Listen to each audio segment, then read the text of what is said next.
Access TV. It's Gotham Comedy Live. Get ready to laugh with Joe DeVito, Lori Palmenteri, Kevin Ryan, Shane. This week's host, Sinbad. Gotham Comedy Live. All happening right now. Ladies and gentlemen, Sinbad!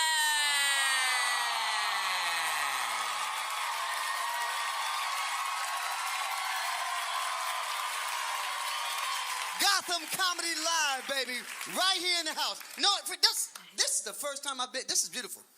This is nice. I've never been to Gotham Club. I've never been to this comedy club. I've never done this show. I'm telling you, man, this is nice. I just want to say it's nice to be able to come back and, see, at this age I am now.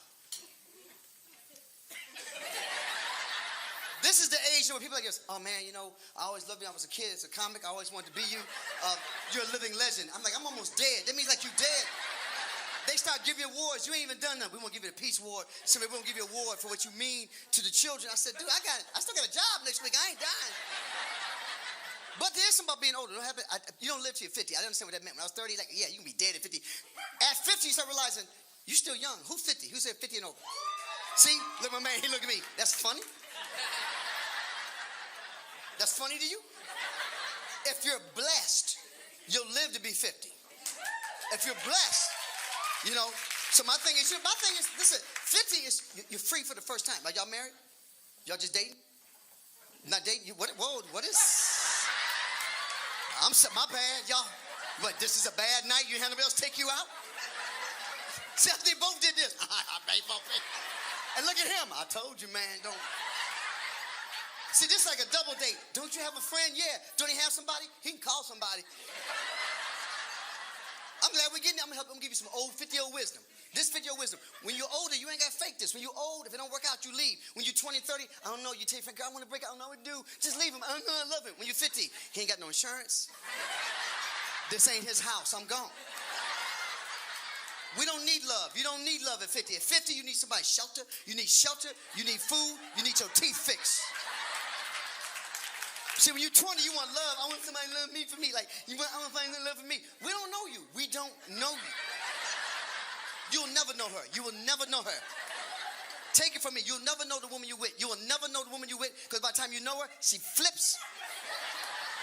And it's a new woman. That's why you don't have to cheat on her. You got 5 women in that. There's 5 women inside that one woman. And give each one a name. Give each one a name. So when you come home, you can keep it together. Who's here today? It's Agnes. Damn. That way you can be like, you changed. No, he didn't change. The other one came out. The other one popped out. See, at 50, I'm 58. I'm 58 years old. I'll be 59 this year, man.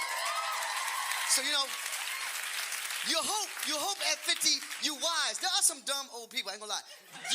There ain't nothing worse to being 60 and dumb. Be 60 and dumb. You just waste. You old and you dumb.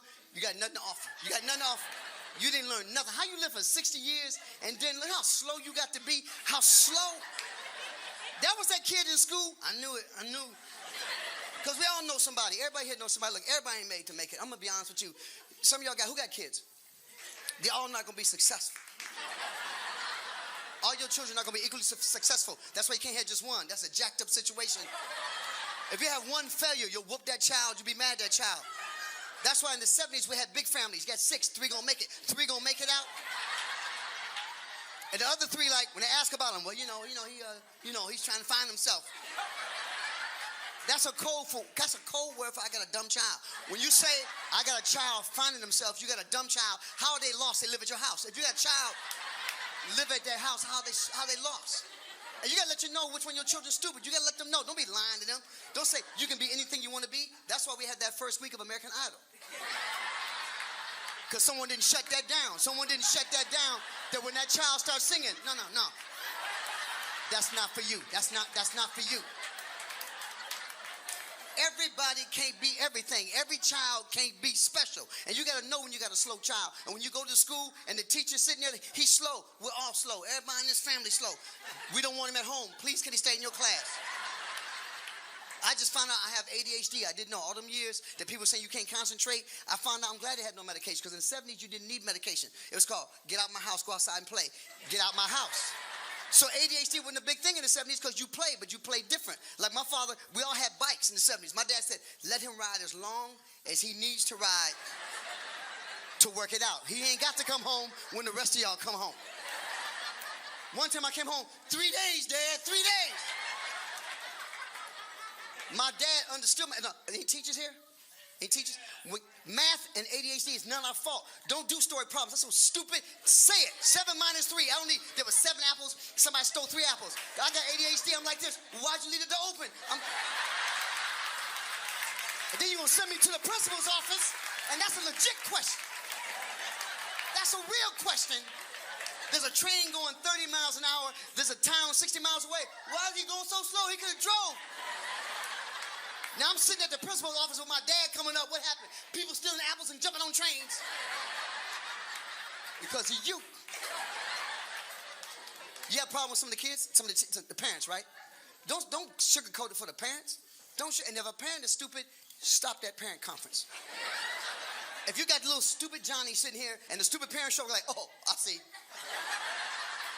My bad. Never mind. He doing better than I thought he was. Don't worry about getting fired. Ain't nobody trying to take your job.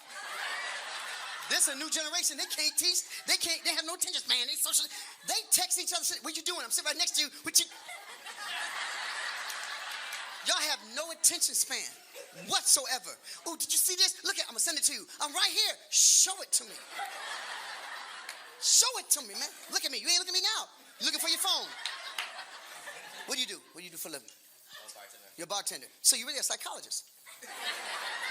Think about bartending. Think about you sit and you serve liquor to drunk people and you let them drive drunk. How you feel? You knew he was drunk when he left. Huh? How you feel? Do you let them drive drunk or do you like, no, man, you had enough? How you cut them off? How you cut a drunk person off? Look at these people. How you cut a drunk New York person off? How am I drink? Okay, cut me off. Give me a drink. How would you do it? Show me.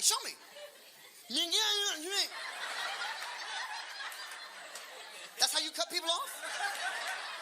You just don't look at him? He's not here. You ain't making no tips, are you? I will answer one question about anything for anybody here. I'll answer one question real fast. Anything that bothers your life, I will fix it in 13 seconds. One question. Anybody.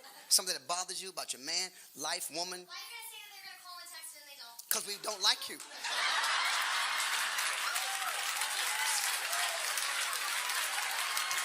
It's not deep. It ain't deep. Men are not deep. We don't have no ulterior plan. You should have me call you while we was having sex. If you want men to get you to do stuff, ladies, if you're married, you got a man, you say you'll never talk to me, you'll never listen to me. When you got your man on top of you, who's gonna take out that garbage? Daddy gonna take out that garbage? Daddy gonna take out that garbage. If you want something from a man, you gotta do it while you got our attention. You can't walk in while I'm watching the game. Can we speak? The game's on. What else? Time for one more question. That was too simple. One more question. How do we make money? Huh? Money. How do we make some money? You get jobs. It's a very special crowd. A very special crowd. I see who they let in. I was trying to get the temperature. Where it ain't cold. Where the job's at? How you stop somebody from drinking? I don't know. That's your woman? No, I ain't gonna.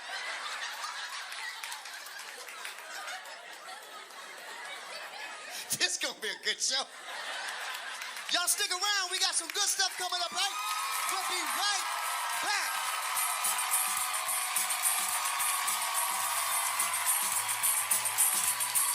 Stay tuned for more laughs on Access TV, live from the Gotham Comedy Club in New York City. Joe DeVito is taking the stage when we return.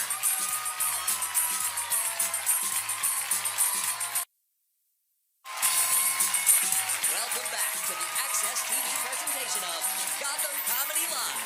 More laughs happening right now. We got a very funny man coming up, Joe DeVito. He's got his debut comedy album on Rooftop Comedy. Give it up, Joe DeVito, y'all.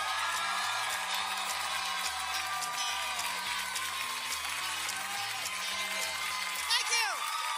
Thanks, guys. Good to see you. Good to see you guys. It's good to be back in New York. I don't know about you. Sometimes I'm on that subway platform, I start thinking, maybe I should pee too.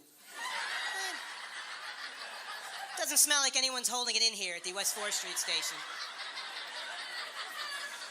New York is so disgusting, you'll have this constant dialogue in your mind of, I guess I'm okay with that. The other day I was walking down 8th Avenue, I saw a giant dildo sticking out of a garbage can. And my first thought was, shouldn't that be in the recycling bin? Isn't that? It's disgusting. That's how we can tell who's visiting New York. We can pick you out. Yeah. Those are the people you see buying food from the street vendors. Yeah. Good call. How suicidally hungry do you have to be to suspend all logic and tell yourself, hey, you know what would be a good idea? How about a little street corner shish kebab? What do you think? I could go for some meat of unknown origin that's been marinating in 8th Avenue truck exhaust for a few hours. And I want it prepared by a man who's been in the country for 11 minutes. Can I get that full? You say he's going to handle cash and buy food? Well, what could go wrong? It's not for everyone. I was in Midtown. I was outside one of those sex shops, and I saw these two very touristy-looking women staring into the window like this. And I thought, ooh, I got to go see what these two fanny packs are up to. So I walk over, there's a sign in the window, sex shop. It says, butt plugs, 50% off. All sales final, I'm hoping. And these two women are staring, and one turns to the other, and she goes, butt plug? What's that? What's that? What additional information do you need that's not included in the words butt and plug? That's the most aptly named product since the toothbrush. Now I'm used to that. I go to normal places, I get freaked out. I went to Houston, Texas. I didn't know that there were still cowboys. To me, that's like going to Philly and seeing Ben Franklin walk by. And this is Houston, Texas. These guys are the real deal. They got the boots and the big belt buckles. And when you see someone you've only heard about, you get very excited. I'm walking around Houston going, oh my God, look, cowboys. Just like in a John Wayne movie. They're wearing the hats and everything. And that must be how Texans feel when they come to New York and they're like, look, Jews.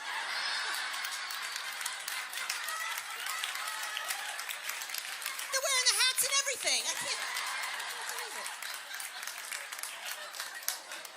Now, you want to go to a cool city, go to Ann Arbor, Michigan. I'll tell you why. That's right. In Ann Arbor, Michigan, you get caught smoking pot in public. It's a $25 ticket. That's it.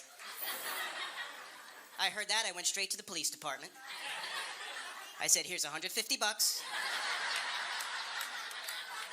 I'm here for the weekend. Oh, thank you, potheads. That's right. Now, I believe marijuana should be legal to treat a variety of medical conditions. Yeah, like if something's a bummer. You like smoke?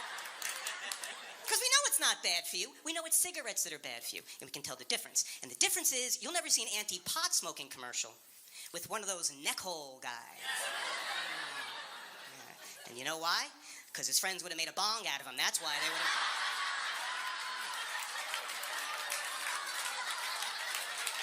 Putting weed in his ear, lighting his nose on fire, forget it. It's the cops. Hide Eric. Hide Eric.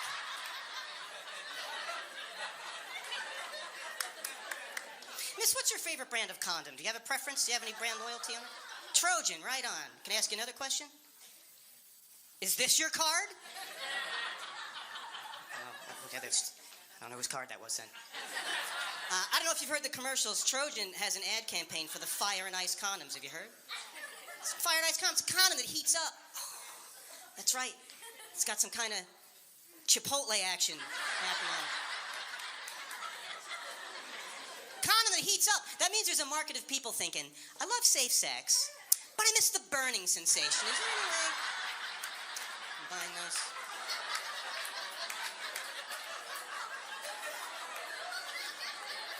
I bought them. I did. I tie them around my knees before I go to the gym and let the soothing relief penetrate sore muscles. They make flavored condoms